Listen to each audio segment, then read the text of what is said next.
जम्मू और कश्मीर दोनों ही जगहों पर स्मार्ट सिटी के तहत पिछले कुछ सालों में कई बड़ी परियोजनाएं शुरू की गई थी, जिनमें से ज्यादातर परियोजनाएं अपने अंतिम चरण में हैं। इन परियोजनाओं ने श्रीनगर सिटी की तस्वीर को बदलने में एक अहम भूमिका निभाई है। लेकिन इस बीच कल हुई बारिश के बाद श्रीनगर की फेमस बुलवार्ड रोड पर डल के किनारे बने फुटपाथ के हिस्से के बह जाने के बाद स्मार्ट सिटी में हुए काम को लेकर कई बड़े सवाल उठ गए हैं। लोगों की शिकायत है कि स्मार्ट सिटी के तहत श्रीनगर में काम तो हुआ, लेकिन जिस तरह का मटेरियल काम में इस्तेमाल किया जाना चाहिए था वह नहीं हुआ।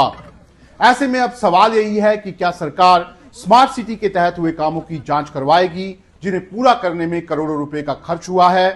ये सवाल क्यों उठ रहे हैं और स्मार्ट सिटी परियोजना को लेकर किस तरह की जांच करवाने की जरूरत है, ये बताने से पहले आप हमारे चैनल व्हाइट पेपर को लाइक और सब्सक्राइब जरूर करें, क्योंकि हम आपको वो खबर बताते हैं जो आपके लिए जानना बेहद जरूरी है।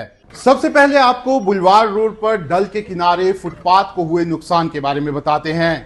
गुरुवार को श्रीनगर में हुई बारिश के बाद सुबह 7:30 बजे घाट नंबर 17 के पास फुटपाथ के अचानक बह जाने की खबर सामने आई। फुटपाथ का एक हिस्सा भर भराकर डल लेक की तरफ बह गया।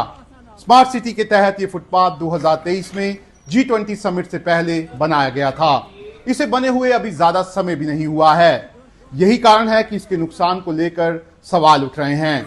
इस फुटपाथ के बह जाने की खबर सामने आने के बाद स्थानीय लोग और जड्डीबल से विधायक और नेशनल कॉन्फ्रेंस के चीफ स्पोक्सपर्सन तनवीर सादिक भी बुलवार्ड रोड पहुंचे और फुटपाथ को हुए नुकसान को लेकर कई तरह के सवाल उठाए। सादिक ने कहा कि मुख्यमंत्री सचिवालय से इस मुद्दे को लेकर उनकी बातचीत हुई है और इसे काफी गंभीरता से लिया गया है।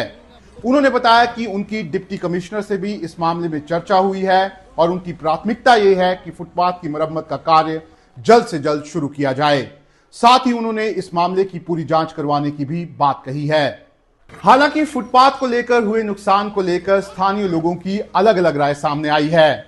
ज्यादातर लोगों का कहना है कि फुटपाथ के निर्माण में जिस तरह की सामग्री का उपयोग किया जाना चाहिए था वह नहीं किया गया, जिसकी वजह से वह भर भराकर बह गया। वहीं कुछ लोगों का मानना है कि इसके पीछे चूहों की बढ़ती संख्या जिम्मेदार हो सकती है। उनका कहना है कि होटल और रेस्टोरेंट से बचा हुआ खाना बाहर फेंके जाने के कारण यहां चूहों की संख्या काफी अधिक हो गई है, जिन्होंने जमीन के अंदर बड़े बड़े छेद बना दिए हैं, जो इस फुटपाथ के कमजोर होने और क्षतिग्रस्त होने की बड़ी वजह हो सकते हैं। लेकिन श्रीनगर स्मार्ट सिटी की बात करें तो फरवरी 2025 तक 164 अप्रूव परियोजनाओं में से लगभग 90% परियोजनाओं का कार्य पूरा हो चुका है, जिसमें 3,312 करोड़ रुपए खर्च किए गए हैं। कई परियोजनाएं ऐसी हैं जिन्होंने श्रीनगर की तस्वीर ही बदल दी है, जिसे शहर में आसानी से महसूस किया जा सकता है। खासतौर पर पोलो व्यू और लाल चौक क्लॉक टावर का मॉडर्न लुक देश विदेश के पर्यटकों को आकर्षित कर रहा है। झेलम के किनारे बने रिवर फ्रंट ने उसकी खूबसूरती में चार चांद लगा दिए हैं। लेकिन इस बीच स्मार्ट सिटी के निर्माण कार्यों को लेकर कई तरह के सवाल उठे हैं। ऐसे ही एक मामले में एसीबी जांच भी कर रही है और अब जिस तरीके से बुलवार्ड रोड पर फुटपाथ को नुकसान पहुंचा है, उसमें भी जांच करवाने की मांग सरकार से की जा रही है।